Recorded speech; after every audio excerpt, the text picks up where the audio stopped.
I'm not sure how to talk about this game, and honestly, there isn't much to talk about in it. It's less of a game and more of a distraction or an experience, I guess. It isn't difficult, it doesn't require you to be paying attention, but when I played it for the first time, I was completely immersed. There's no elaborate story that takes place over 40 hours of gameplay or an intense grind. The game I'm talking about is Refunct. Refunct's a very short platformer that's only about 20 to 30 minutes long, and at first glance has nothing special in it. Upon opening the game, you're just put into a world filled with water and a few platforms to scale. Walking onto the first platform, you'll find that it changes colours from grey to green. That's it. There's no special effect given to you when you're walking across it, it just looks nicer. You'll find a red button that you can stand on which will rise more platforms out of the water. Throughout the game there are also these weird red and black cube things. Collecting them will give you strangely philosophical Steam achievements for a 20-minute puzzle game. It feels so satisfying seeing the ground change and collecting the cubes. The sounds in the game are also so satisfying. Hearing footsteps in your left ear and then your right. It's just as satisfying as walking around in Zelda Breath of the Wild with all of your gear hitting each other. Swimming around in the water and hearing the splashing sounds and the music becoming muted as you dive deeper just feels great. The sound of moving through pipes is extremely satisfying too.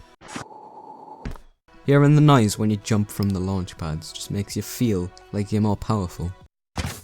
These immersive sounds are complemented by the great music that this game has. Hearing just the sound effects and music combined into a video I could listen to for hours. There's not much else to say about the soundtrack other than it's relaxing and just beautiful.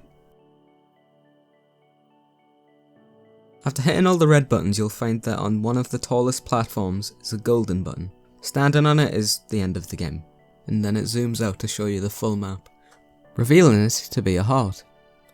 I don't know why, but it just feels so good to say what you've accomplished. It also provides us a way to show you which platforms you've missed and haven't changed colour. If you decide to go to those platforms, and finally achieve 100% on the pause menu, all the buttons you've pressed will shoot up lights that sort of look like fireworks. Once the fireworks show is over, all the buttons will raise back up, and if you stand on one of them, other than all the buttons shooting the fireworks again, your step will change from the green grass into different colours. Every time you step on a button after this will change the grass you stand on to a different colour. It can act as a way to replay the game by just changing the colour of the ground you've walked on. Despite the game not having a story, the achievements sort of do have a short story.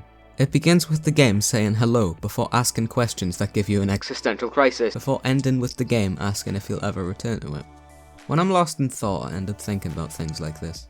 I find it interesting to imagine scenarios. Just imagining all the games in my Steam library or my physical collections just sitting there, not being played in months or years. Even games that I remember enjoying thoroughly but never picked back up. That's pretty much it for Refunct. It's just a nice time playing it and it feels so immersive. And if you haven't played it yet then you really should. Not enough people know about this great game.